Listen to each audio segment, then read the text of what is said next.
Welcome to all of my replay viewers. Thank you for coming on.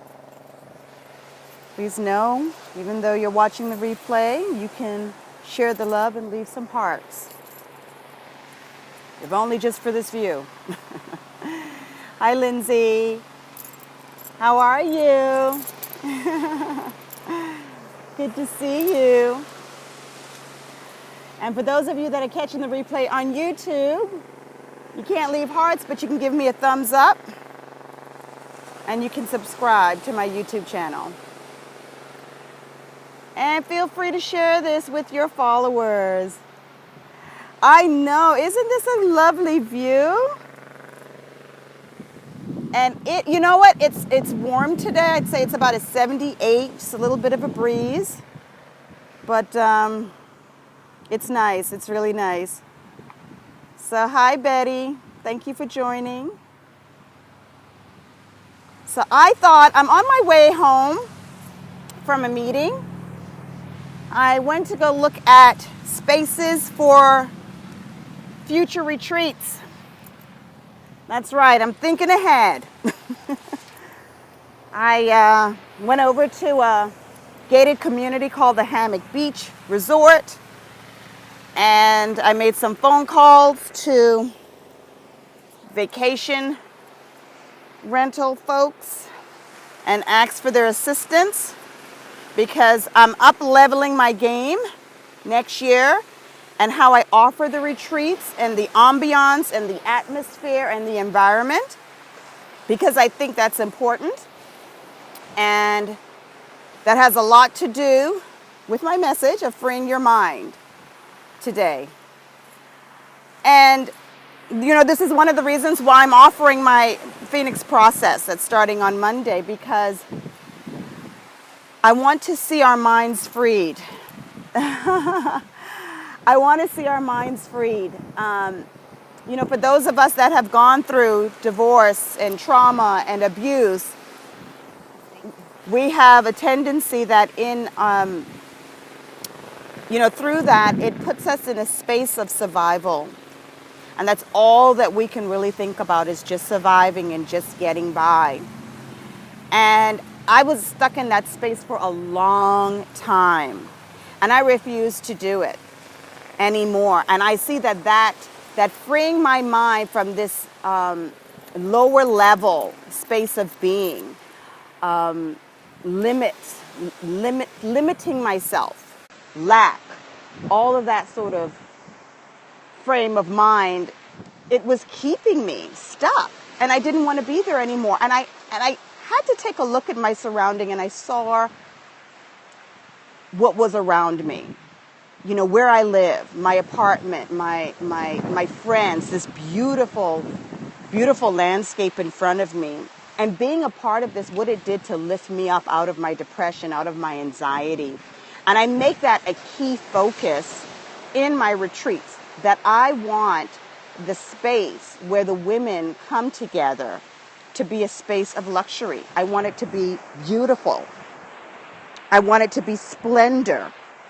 So I'm looking for not just, I don't want so much opulence to where, you know, it's overwhelming, but I want it to be a space where creativity can happen, you know, and where our minds can work and where we can free ourselves of the stories and the things that are keeping us. This morning, before I went and was looking for retreat spaces, I met with a girl. She's at a drug addiction program, and she wants to write her book. And, you know, bless her heart, she's maybe 6 months out and it will into her program.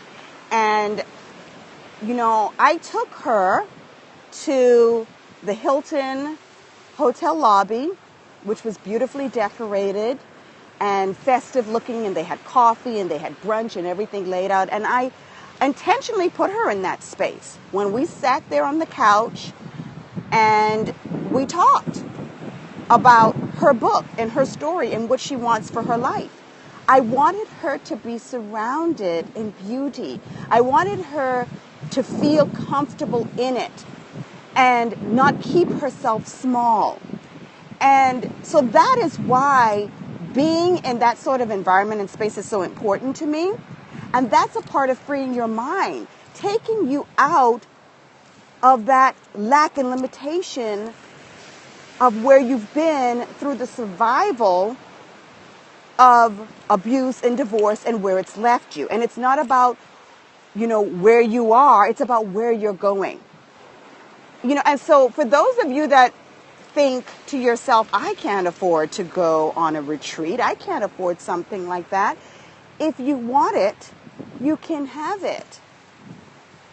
I don't want us to get stuck in thinking that we can't have those things that we want because we've been set back by what's happened to us. Your life is like a blank canvas right now. You can create what you want for yourself. If you want to be, that's right, look forward, the manifestations at its best, that's right. If you want to be at this retreat in February, and then the next one that's going to be in June, and the next one after that, you'll be there if that's what you want. If you want to be a part of the Phoenix process and start to free your mind, then you're going to make a way to be there. It's all up to you. So I'm going to challenge you to do that. I'm going to challenge you to look for ways to put yourself in a setting, to put yourself in a surrounding where you can free your mind of the things that you think are holding you back. Where you see beauty, where you see splendor, the things that you want for your life, surround yourself with that. It's the same thing with the people.